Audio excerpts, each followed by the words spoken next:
engalo banga zaiso kuba zikubire dazinoge kuba kubira ddala nga bamugamba Yesu webale nga okubira ddala nga bamugamba Yesu webale Yesu webale Yesu webale Yesu webale. Hallelujah. Kasitompera abantu nga basatu high five nga bagamba kulikaye watukuvu wa watukuvu. Awo bw'omala ne bw'otuula Mukama yebazibwe nnyo. Amina. Kama agulumizibwe. Mujjukira nga babadde wano eggulu n'abasuubiza nze ngenda obbasookawo. Naye tubadde tujja mu kkubo tubadde tujja eyo. Omusajja omuwa babaddeko dayimoni n'ayingira oluguudo n'akoona emmotoka yaffe. Kaakati bino bituviirako ate kyuka ate dda emabega ate kola ki. Naye nze kye ndowooza ndi sitaani abadde alwanyisa by'ogenda okuwulira olwaleero. Kaakati kekibe ki kakibe ki ogenda kubiwulira mu linnya lya Yesu. N'olwekyo yabazze bubi era akakagudde. Genda bugenzi mu Bayibuli yo. Wa screen wali olwaleero. Genda mu Bayibuli yo. Kitabo ki? Siwulira kitabo ki? Lunyiriri akomeka essula yakomeka? Essula yakomeka? 16. Essula yakomeka? 6. Olunyiriri? Muli babulizi banna, you are my fellow partners. You are partners in this preaching. Amina. Mubulizi, sorry, Kyabalamuzi 6 twakomye ku lunyiriri lwa 16 nga twagala olwaliro okuyonka. Twagala kulunuunamu omubisi ogululimu bameka abagwetegekedde okugunuuna. Otegese ogunuuna? Jjukira nti okumala omwezi mulamba mbadde njogera ku ssuula eno yokka.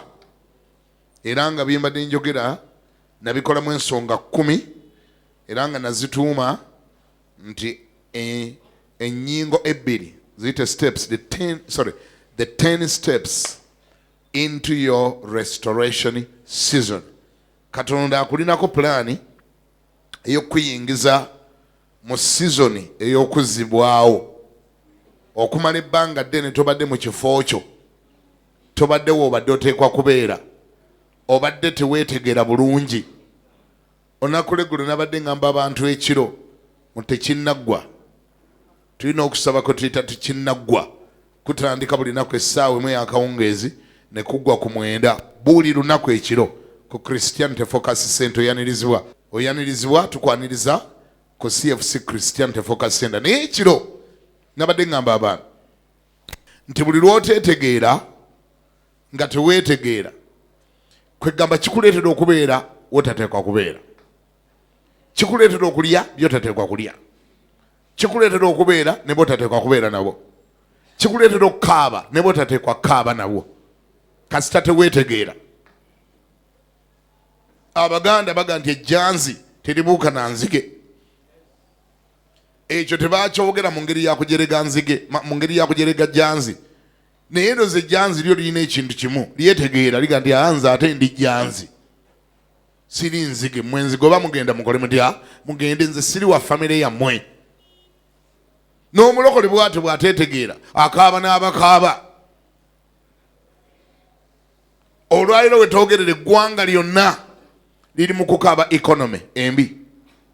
Sente zibuze, sente zibuze, sente zibuze, sente zibuze. Yo sukaali abuze, ne sukaali abuze, ne sente zibuze. Yo bakiki, buli muntu alina engeri gy'abinnyonnyolamu. Sente zibuze. Olwo oluyimba kyangu nnyo okulwegattako bw'otategeera ani gwe gwani. Era bw'otamanya gwe odipendinga ku economy ki. Nze sirowooza ndi essaawa eno ne ku American Embassy nabo bakaaba obwavu. Sirowooza nti ku American Embassy wali oluyimba olwo balumanyi nako nti era nabo balukaaba. So nga bali mu Uganda American Embassy eri nsambya. Sirowooza nti bannayuganda nga bakaba nti sente zibuze ne American Embassy ekaaba. Tebimanya nako, tebigikwatako. Lwaki? Mu Uganda ebeerawo bubeezi economy ya wano tebakwatako, si ye bafuga, si ye basasula. Era bw'otuuka wali bo gwe gwomanyi nti bali nsambya, bo bamanyi bali mu America. Gwe gwolaba gw'oyitawo nsambya. Era bw'otuuka ali ng'oyingira bw'oti wangi tolina na bw'otuuka n'owuba bendera ya Uganda bayinza okukwata. Kati walaga musumba biki by'oyogera n'ogiwubirayo wali ng'oyingira geeti yaabwe bakukwata balowooza oyagala kuwamba America. Bagenda oyagala kuwamba America. Tosobola kuwubirayo bendera ya Uganda wali mu American Embassy. Tosobola kusinganayo kifaananyi kyakaguta, tekiriyo, tekikkirizibwayo. Yadde ekyakabaka wa Buganda tekikkirizibwayo. Abali bagenzeyo muli bajulizi bange bw'oyingira ebifaananyi ebeerayo. Kati nze nalekayo kya Obama, kati essaawa ne wateeka okuba waliyo kya Trump yaliyo n'amuddako Secretary of State, Vice President basatu ba mu America. Bendera eziwubira wali zaawa? Siwulira zaawa? Za America. Economy basasula ya America. Crisis ya economical crisis ya Uganda bera tebakwatako. Minimum wage ba controlling okumanya omukozi asasule sente meka. Bagendera ku yeri si ya wano wadde babeera wano.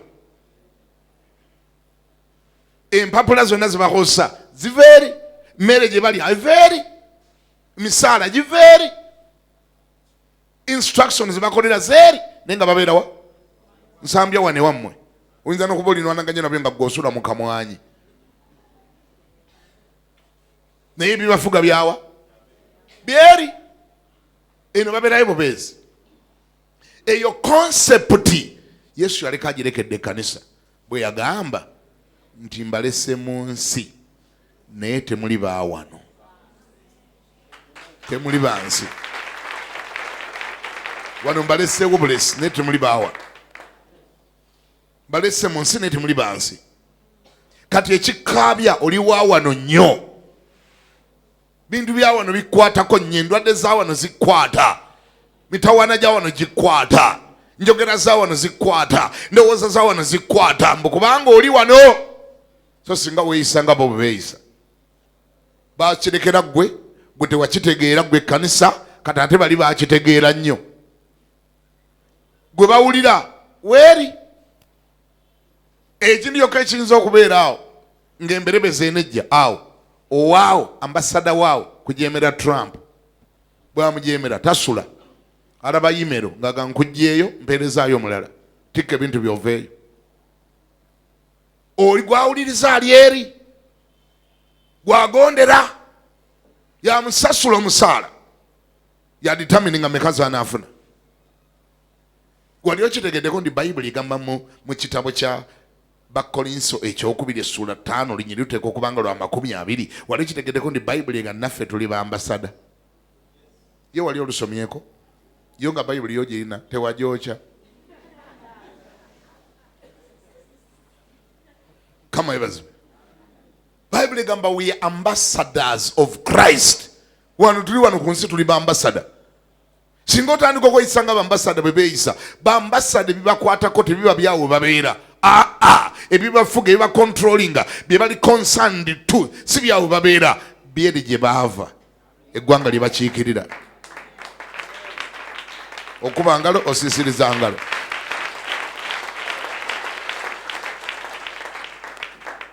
Economy ya mwani yao ne bwegweta tebakwatako bali. Bagaffe tanti ffe tuliweeyo economy. Timwe tembeera mu Uganda tubeerayo ne economy yo si yetu controlling, si yetu fuga, si kwe tutambulira. We don't depend on it. Bayibuli yogera ku baana ba Isirayiri bwe baali e Misiri olunaku lwakya nga Falaawo alemedde Abayisirayiri okubata. Musa n'alagira ensi n'ekwata enzikiza. Yonna ensi y'e Misiri yakwata enzikiza. Bayibuli yogera ku nzikiza eri tangible nti wabanga osobola n'ogikwatako bw'oti n'ogifiiringa. Enzikiza eyakwata mu Misiri tangible. Nga tosobola kulaba munno. Kibuga kyalimu okwetomera okutayogereka, kyabanga kijjudde ssole. Butambula n'obaako gw'otomera ga ssole naye sikutegedde obadde mukazi obadde musajja, onsonyiwe. mukama yeebazibwe. Naye omanye ekifo kyokka enzikiza gyetaali ekyalo bakiyita Goseni. Tewaliyo nzikiza, gwabanga gwaka nga bali mu ggwanga limu, baali mu ggwanga limu naye ng'eGoseni Abayisirayiri we babeera gwaka. Kisoboka n'olwaleero abalanga bakaaba inkonome, abalanga inkonome ebookya nga gwe tekwokya bw'oba weezuula. Ani awulya ngambeko nti amiina? Omulundi omulala Musa yalagira amazzi gaabwe gonna gonna ne gafuuka omusaayi gonna nga teweetaaga gula rayibina. Togula rayibina osena busenyi muluzi n'onywa naye nga gonna musaayi. Mu firiigi Falaawo ogenda okuggya amazzi ge nga musaayi, okufumba enva nga musaayi, okunywa caayi nga musaayi. Ekifo kyokka abantu bokka abaalina amazzi agaali gatukula gaali Goseni. Wabere wakyogera ekyo nti Goseni. Goseni. Dwaki? Kubanga ye Abayisirayiri gye baali. Kisoboka Katonda asobola okuwa abatukuvu omugabo ogwawe. Kisoboka. Naddala abatukuvu abo bwe beetegeera bo be baani? Ani gwe bakiikirira? Nolwekyo ng'okaaba economy nga weegatta kubakaaba, situla eddoboozi lyo eri Katonda omugambe, Mukama nzijjukidde ki kyendi, nze ndi mulala wano, mbeerawo bubeezi Mukama. Ebyawo ne binyigiriza abaawano tebiteekwa kunnyigiriza. Bwe baba balwala nze sirwala, bwe baba bafa nze sifa, bwe baba balemererwa nze siremererwa, ebyokya abala nze tebinjokya. Omulundi omulala Musa yalagira ebikere, omulundi omulala Musa yalagira bikere ne biyingira ekibuga kyabwe kyonna, ne mu lubiri lwa Falaawo nga gyebiri. Ewantu wokka we bitaali Goseni. Kyeŋŋamba singa onyamba n'otegera kyenjogera, kisobokera ddala bulungi ng'oli mu ggwanga lyerimu ebiba ku balala nga gwe tebikuliiko. Ani awulya ngambeko nti amiina? Naye yonna ngenzeeyo lwaki ate nga tuli mu kitabo ky'abalamuzi, ngenzeeyo nga njogera ku kwezuula n'okwetegeera n'okutegeera sizoni mw'oli. For a long time you have been misplaced. Oli walala. Buli lw'obeera ewalala ne bitateekwa kukwatako bikwatako. You don't know who you are. Walirabye otya nga ambassador wa America mu Uganda alemedde okujjukira kyali?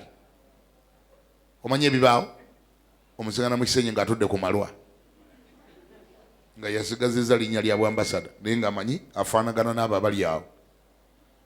Omusiŋŋana mu wino ng'asaba akatogo nga gandi kammeka ako mpaka katogo. Bw'avaawo n'agenda ku malwa bamujjukiza ng'atudde ku booda muga ssebo gwe ambasada. Ambasada atula ku booda ye Uganda. Buli lw'olemerera okutegeera ky'oli, ebibaawo by'ogenda nabyo, ebitaali kufuze bikufuga. Weezuula ng'olijja otateekwa kubeera, weezuula ng'okola by'otateekwa kukola. Mulokole bwe banga onerabira bye njogedde olwaleero byonna, kino tokyerabira. Wangi weezuule, weetegeere, tegeera gwani mu Katonda. Bwe twogera ku economy, lwaki eyawano si yeyina okukontrolinga era si yeyina okusalawo achievements zo? Bafilipi 4:19 agamba bw'ati nti era Katonda wange anaakolanga atya? Anaabagabiriranga ebyetaago byammwe byonna okusinziira ku ki? Ku economy ya Uganda. Kati abaaza okyambalina talina na waakebera kaakati. Lugamba lutya? Katonda nga naakola atya? Anaagabiriranga okusinziira ku ki? And my God shall supply all your needs according to his riches in glory by Christ Jesus. That is where our strength is. Ani awulya ngambeko nti amiina? Agambye according to the economy of Uganda. Bw'agambye agambye according to the drought in the eastern part of the country, agambye according to which economy? According to which economy? Which economy? According to his riches in glory by Christ Jesus. Ekyo bw'oli kizuula togenda kuddamu kudipendinga ku economy ya wano, togenda kuddayo kudipendinga ku bugagga bwa kitaawe bwe yaleka oba bw'ataaleka, ekika kyewammwe achievement zaali zitya, taata we yalagawa, wajja ataalaga, yasoma kwenkanawa, taata we yatuukako e Nairobi, ye Kampala yajja, amanye ekisaawe ky'Entebbe, yasoma kwenkanawa. Ebyo si bye bigenda okubeera factors ebigenda okusalawo ogenda kukomawa. Ebyo ogenda bivaako, eyo capital gibikke, obage nti abaayi nazuulawo taata omulala ayanzaala, taata oyo abeera mu ggulu ye Katonda. Oyo gye yakoma obugagga, nange gye ngenda okukoma obugagga mu linnya erya Yesu. Kubanga agenda kungabirira according to his riches. Kati gwazimanyi nsalirawo nyina gaggawala komawa. Gwamanyi how rich my father is, how rich my God is, then determine how far I should go. But I don't think anybody can even explain. Nobody can even comprehend. Tewali nasobola kumanya obugagga bwa taata bukomawa. Fenna tuwugako buwuge eringa Atlantic Ocean. Tonza gandi wakisenyemu amazzi n'ogamalamu. Wangi? Atlantic Ocean. Nga bakutaddewo sena amazzi ogamalimu. Bw'obanga osobola okumalamu amazzi agali mu Atlantic Ocean, then osobola n'okwavuwaza Katonda. Katonda tuyinza gwe nakkiriza gwe nnyina mu linnya erya Yesu. Therefore, economy zaano sizendipendingako, ngenda kudipendinga ku ya Katonda, kubanga ezaawono ku nsi zigwa. Naye America gye nawaanye edda naye yagwa emyaka 5 egiyise. Balina recess era nabo baatabaala. Bw'oba oyagala economy etafuna recess, etafuna economical crisis, economy eyo eri mu ggulu wa Katonda gwoba weekwatako bw'oti. Waliyo akuba engalo oba mpulira bubi? Nzizaayo mu kitabo ky'Abalamuzi essula 6. Ebyo mbyogedde mu background ye byengenda okwogera olwaleero. Kama favors nnyo. Akugambye mu lunyiro lwe 10 n'emmeka, kozi twagambira 10 n'emmeka. Wabere wawambi kulya King James eyange sigiraba.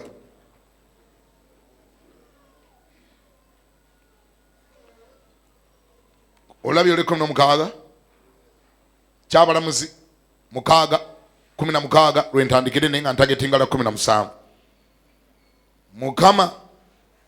Mukama n'amugamba nti mazima ndibeera naawe era olikuba Abamidiyaani ng'omuntu omu. Kampulira agamba nti amiina.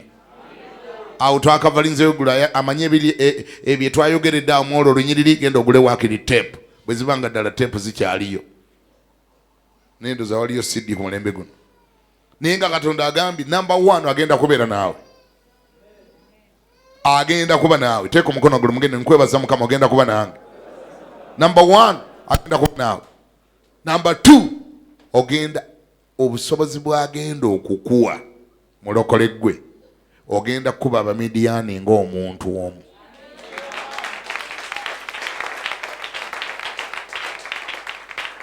Ate kankubulire emu ku nsonga lwaki Katonda ekyakikola, akikola asobole okufuna ekitiibwa. Omanyi bwe mukuba Abamidiyaani nga muli bangi nnyo. Katonda tafunamu kitiibwa, musigala mwewaana nga muga nti obungi bwaffe bwe bwakoze butya, bwe bwakikoze obungi bwaffe. Ko Katonda nti okusobola okusigala nga mpeereddwa ekitiibwa, Gideon ogenda kuba Abamidiyaani ng'omuntu omu. Waliwo ebintu Katonda byagenda okukozesa ng'okikoze gwe nga gwe. Nkiddemu. Waliwo ebintu Katonda byagenda okukozesa ng'okikoze gwe nga gwe. Ebimu ogenda bikola mu kika kyewammwe, ebirala ogenda bikola ku kyalo gy'obeera, ebirala ogenda bikola mu ggwanga lyo, ebirala ogenda bikola mu kkanisa yo, ebirala ogenda bikola ng'ensi yeewuunya bwewuunya. Babuuze nti ekyani yakikoze, nti nagadya. Ani yakikoze? Nabankema. Ani yakikoze? Nti nalwoga. Yabadde nani? Nti yaguza akatuti k'ekyaki, yaguza akatuti mu kkanisa. Kano kagulibwa musajja omu. yoba yaliwa atuddewa ayagula akatuuti kano oba yakanona na Dubai yaga nti mukindekere ekyo saagala ko byankobe saagala basonda ogwo mukisa saagala gugabana na muntu yenna njagala gwetwalira yekka naakuba abamidiyani ng'omuntu omu nkusabira Katonda akunfukireko amafuta agakola ebintu ng'obikoze wekka ng'okoze otya wekka naawe obeere proud nga baga nti ani yakikoze nti gwe ani akubye amidiyani nti nze ani yazimbidde kitaawe ennyumba nti nzekka ate baganda bo bajja kujja nga bebakenga bwebasi nze nagitaddewo baganda bo tebataddeko nti nedda nalabye nga bakankana ebigere omanyi tebannalokoka bulungi kati kyenakoze nze nenga Mukama sente zonna ze waali bawadde ziyise wano ewange nze bwenkola by the way abantu bandekera ebintu nga mbikola nzekka nange olugende wa Katonda nga mbaloopa nyina abantu ba mirundi ebiri bendoopa abandekera ebintu bikola nzekka ngenda ddala wa Katonda nembaloopa nomugamba Mukama bano basuddeyo gwa naggamba tebafuddeeyo ekintu bakindekedde nkikole nzekka kati Mukama kuŋŋaanya buli akabadde akaabwe konna kakuŋŋaanyize sayidi yeeno nsobole okusigala nga nkola ekintu ekyo abo mbaloopa abookubiri bendoopa be bantu abansimbamu oluseke oli bwe yeteekawo nga nsimbyemu oluseke sooka mpa omutwalo awo mpa ebbiri awo nze nkuliisa nze nkusuza nzeka mpa esatu awo ontaddemu oluseke sikukaayana nange nga ngende wa Mukama nga Mukama ndozi oyo mulaba kati nze gwafudde Katonda we nze gwafudde antaddemu oluseke kati Mukama nyongera sente nezize ziwugule nga zidda wano nsobole okwongera okufuna munnange ate ze nnaamuwa ate bagambye Katonda omuyita musiru era azireeta kati bankubuuze bagambye kati Katonda nze ampa sente n'abaana be wange n'abawa ate abaweeza ati ate nga nze nyina obbaliisa omuyita mulalu ayina okumpa nezabadde alina obbawa n'azimpa nsobole obbaliisa weegendeza ng'omuntu ng'akuliisa ng'omusimbyemu oluseke ayinza okukuŋŋaanya n'akukokota buli kobadde olina okufuna nga kayitira wuwe kati osobole okusaba ye andi gwe tokyamanyi kusaba Katonda osaba ye osaba ye kati ye kyakola ng'abikunonera ye wa Katonda lw'onojja okusaba osobole obisangawo mwasize mutye basebe ne banya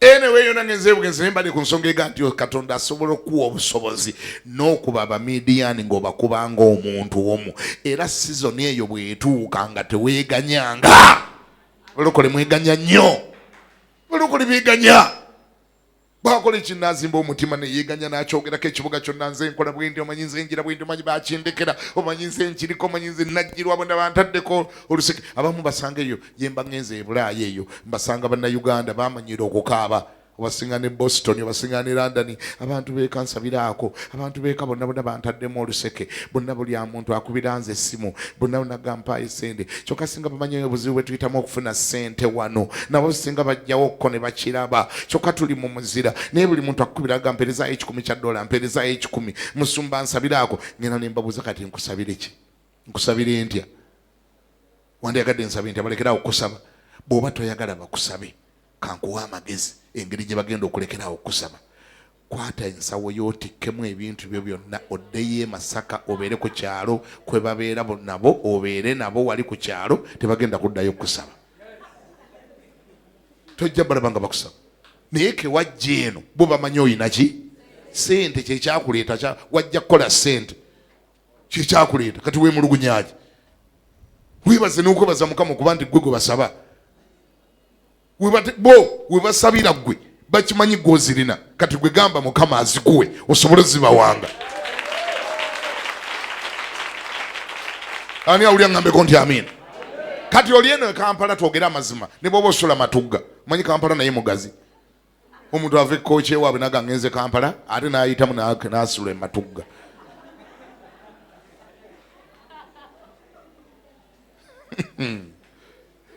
naye twogera amazima ne bwoba osula Bombo oyinza okumatiza owekaliisizo ntoyina sente nga walinnya ebbasi nojja e Kampala ebyo totawaana nakunnyonnyola ozirina oli alaba nanviiriza osibiraga nti ani gwolimba toyina sente oli alaba engoye zoyamba ne bwoba wazeewoze bwewozi manyi bano abaana abatunda engoye bamanyi noziwola abazitambuza baziteeka mu bisawo ne bagenda nga baziwolawola muno munna mu maofiisi ne bwoba wazeewoze oli agamba nti oyina sente. Nze nalekerawo okwewozaako nti siina sente. Seewozaako ebyo nti siina. Era ekyo sisobola nakiisa Mukama nti siina sente. Oli bwangamba oyina sente nti nziina. Sooka ompuleyawo akawumbi kamu tojja kunnindamuko.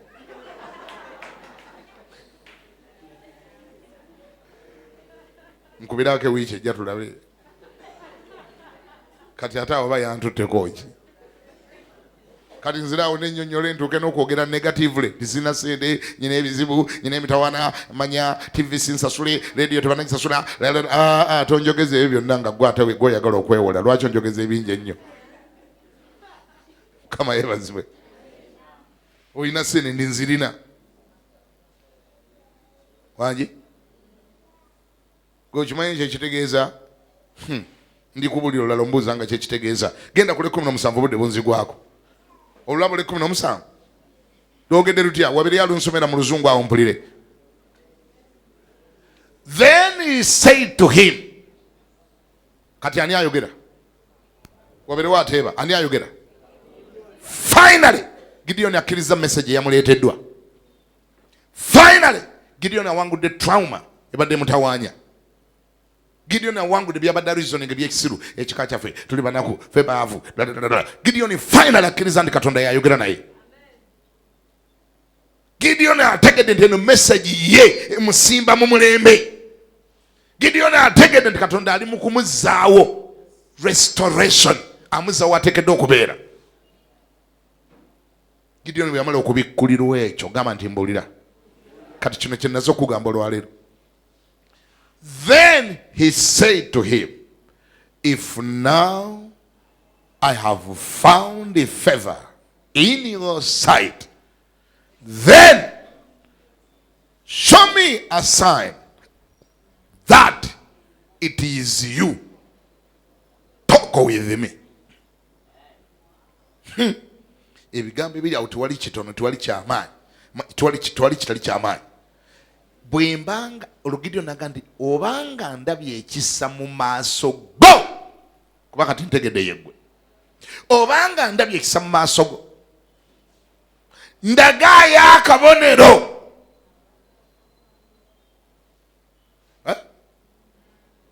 Ndagaayo akabonero akakakasa nti gw'oyogera nange. Naye ogenda okwewuunya ekika ky'akabonero ke yali asaba. Ogenda kwewuunya ekika ky'akabonero. Wamma mpa oluddako mbalaga akabonero ke yali asaba. Amugamba mpaayo akabonero. Obwedda gw'oyogera nange mpaayo akabonero. Uli akabonero kaako kabadde asaba. Ako kaasaba. Kagamba katya? Do not depart from here, I pray, until I come to you and bring out my offering and set it before you. And he said, I will wait until you come back. Ndagaayo akabonero oba yeggwe, kuba bw'oba yeggwe eno yennono gye mmanyi gy'otambuliramu. Kino kye ngenda okusaba tekigenda kutiisa yadde okwewuunyisa, kuba mmanyi enkola y'ebintu byo. Mpa akabonero ke nkusaba kalyaka, sigala awo.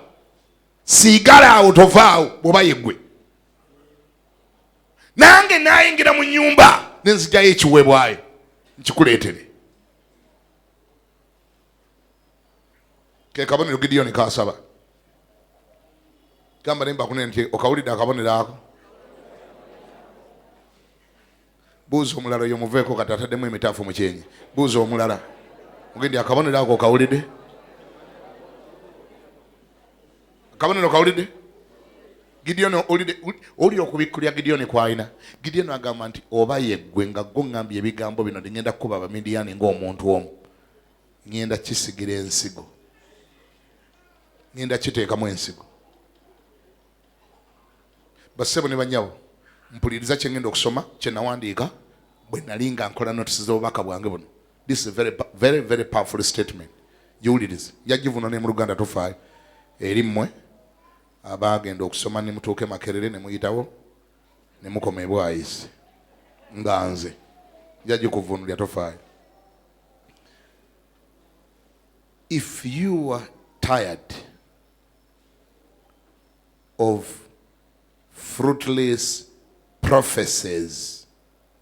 You may need to learn to embrace the grace of God whenever it shows up.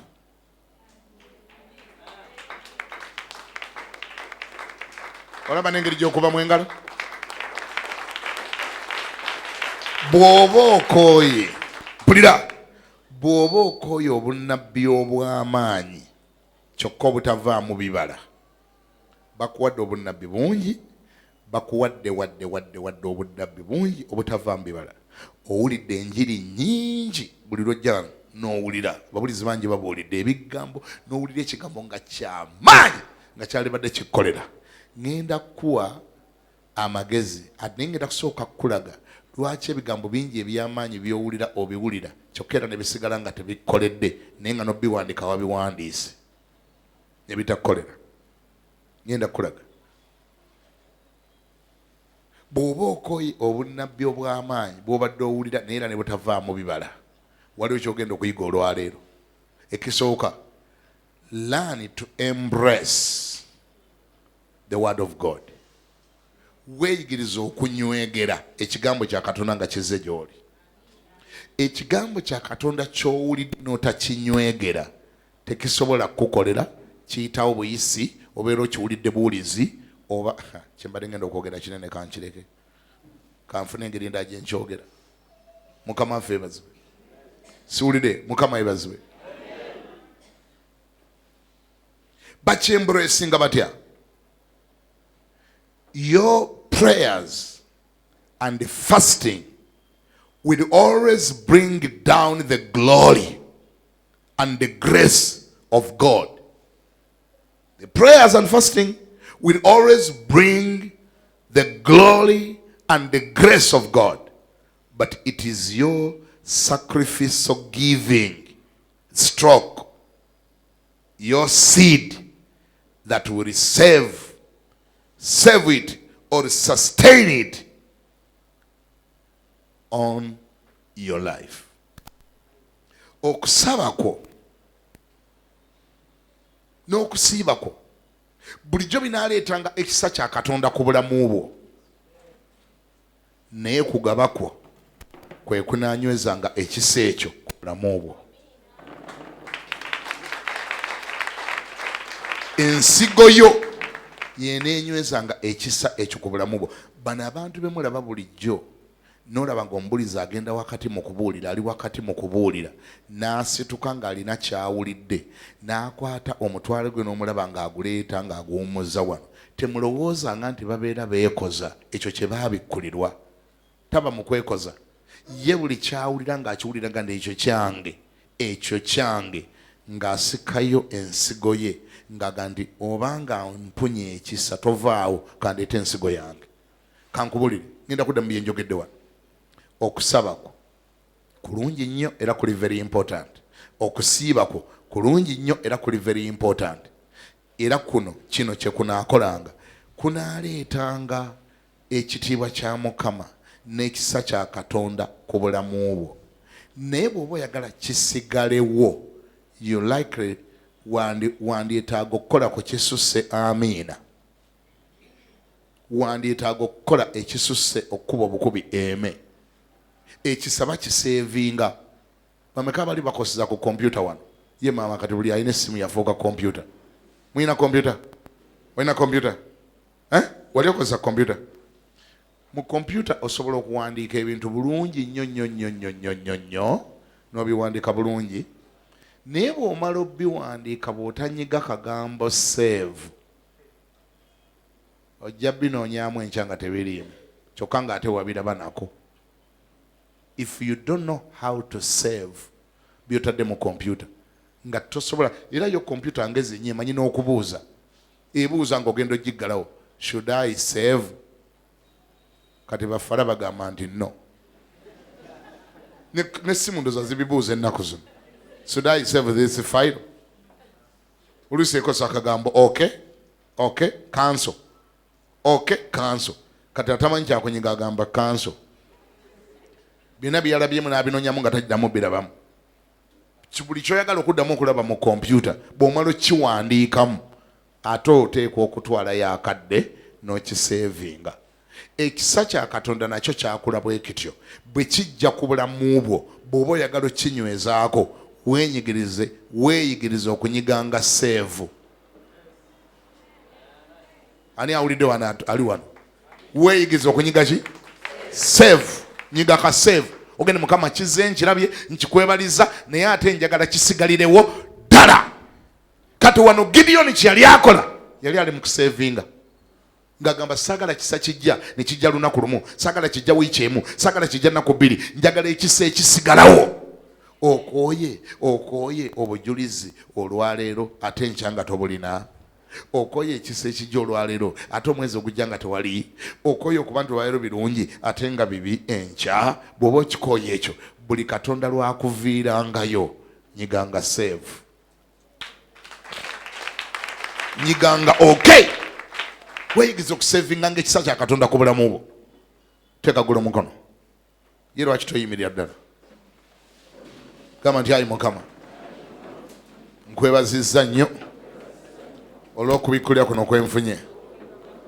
Ntegedde amaanyi agali mu kusaba n'okusiiba na biki bye kusobola okukola, naye ate ntegedde nti neetaaga okuyiga okunywegera ekisa kya Katonda buli lwe kinajjanga gye ndi. Nkwebaza olw'okubikkulira okwo kwenfunye. Nkututte nga kukulu era nga kwange mu linnya lya Yesu.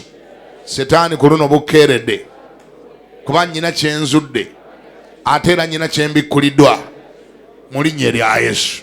Ayi Mukama nkwebaza olw'ekisa kyondaze. Mukama tovaawo paka nga ndeese ensigo yange, paka nga ndeese ekiweebwayo kyange, paka nga ndeese ekinywegera ekisa ekintuuseeko mu linnya lya Yesu. Amiina. Teeka omukono waggulu nkusabire.